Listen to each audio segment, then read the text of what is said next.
Olá, boa tarde, pessoal. Eu sou a Karina Veloso, sou aluna da pós-graduação em Geotecnia pela Faculdade Unileia e eu vou falar hoje sobre as patologias em geotecnia na atividade 5. O enunciado da questão diz que na unidade 3 a gente falou sobre os geossintéticos. Então a gente vai ter que abordar os tipos de geossintéticos, as principais funções e depois escolher um tema para estar fazendo, para abordar mais tecnicamente. Os geossintéticos, o que são e para que servem? Geossintéticos são materiais ou produtos industrializados, ou seja, em que pelo menos um dos seus componentes é fabricado com polímeros sintéticos ou naturais. Basicamente, os geossintéticos servem para projetos relacionados na área de geotecnia. O que se pode destacar entre as suas diversas funções, entretanto, é a sua capacidade na separação, filtração, drenagem, reforço, contenção de fluidos e gases e até mesmo controle de corrosivos. Além disso, é utilizado em drenagem de vias e áreas especiais e mitigação da erosão, entre outros. Vou falar agora a respeito dos tipos de geossintéticos e as suas aplicações. A gente tem os geotêxteis, que são mantas contínuas de fibra, filamentos ou tecidos flexíveis e permeáveis. São utilizados para aplicação de separação, proteção, filtração, drenagem, reforço e controle de erosões.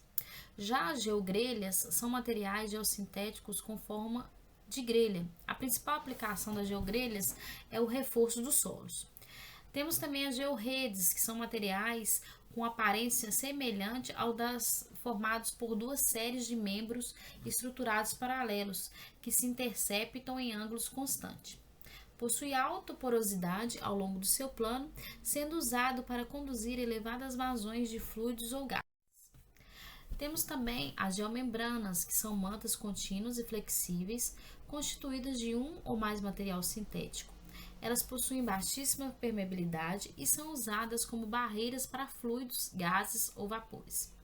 Já os geocompostos são os geossintéticos formados pela associação de dois ou mais tipos de geossintéticos, como por exemplo geotêxtil georrede e geotêxtil geogrelha, georrede geomembrana ou geocomposto argiloso.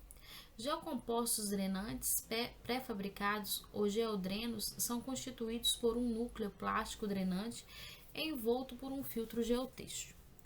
Geocompostos argilosos são geocompostos fabricados com uma camada de bentonita, geralmente incorporada entre geotextos de topo e base ou ligados à geomembrana ou uma única manta de geotexto. Atuam efetivamente como barreira para líquido ou gás e são comumente usados em aterros sanitários em conjunto com geomembrana. Temos também, entre os tipos de geossintéticos, os geotubos, que são tubos poliméricos perfurados ou não usados para drenagem de líquidos ou gases, incluindo coleta de chorume ou gases em aplicações de aterros sanitários. Em alguns casos, o tubo perfurado é envolvido por um filtro geotêxtil.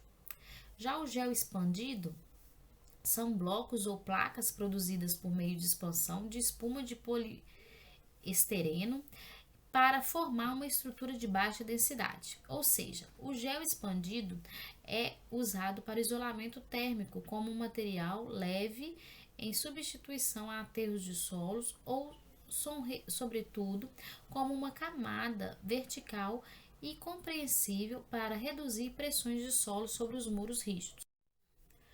Vou falar agora a respeito das funções aplicadas dos geotextos.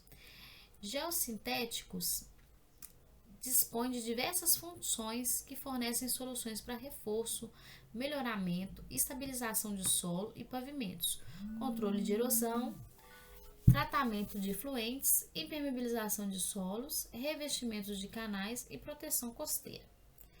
Vou falar a respeito de alguma das funções. Primeiro vou falar a respeito da separação. O geossintético pode atuar na separação de duas camadas de solo que têm distribuições de partículas diferentes. Por exemplo, geossintéticos são usados para evitar que o material de base penetre no solo mole de camadas subjacentes, assim mantendo a espessura da camada de projeto e a integridade da estrada.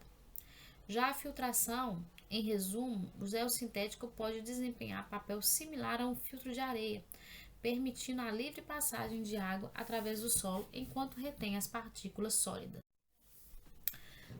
Na drenagem, os geossintéticos também podem agir como um dreno que carrega o fluido através dos solos com menor permeabilidade. Nesse sentido, para fluxos mais elevados, drenos geocompostos foram desenvolvidos. Esses materiais têm sido utilizados como drenos laterais de pavimento, drenos de talude e drenos de aterros e muros de contenção.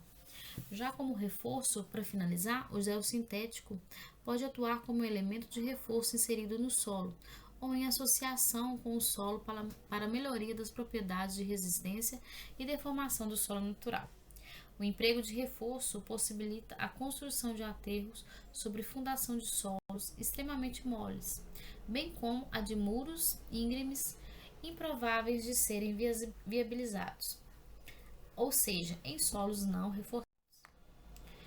A respeito de benefícios dos geossintéticos, as principais razões para o contínuo crescimento de sua utilização em obras geotécnicas e de proteção ambiental são: entre eles, a gente pode falar que é o contínuo aproveitamento e a melhoria da qualidade dos geossintéticos para o uso em obras de engenharia, a redução de custo dos geossintéticos, a redução do tempo de execução da obra, a melhoria das metodologias de projetos resultados de pesquisa e observações de casos históricos com geossintéticos, a facilidade de transporte para regiões remotas ou com escassez de materiais naturais, o custo competitivo quando comparado ao de soluções tradicionais de engenharia, a maior rigidez e o controle de utilização de materiais naturais tradicionais em virtude de imposições de ordem ambiental, e o uso de geossintéticos pode resultar em soluções de engenharia sustentáveis com menores impactos ao meio ambiente. O tema que eu escolhi é a respeito de reforço de encostas. As inclusões dos geossintéticos reduzem as deformações no interior da massa reforçada, conferindo ao solo um efeito similar ao do aumento de confinamento. Este confinamento faz com que o material reforçado apresente um melhor comportamento mecânico.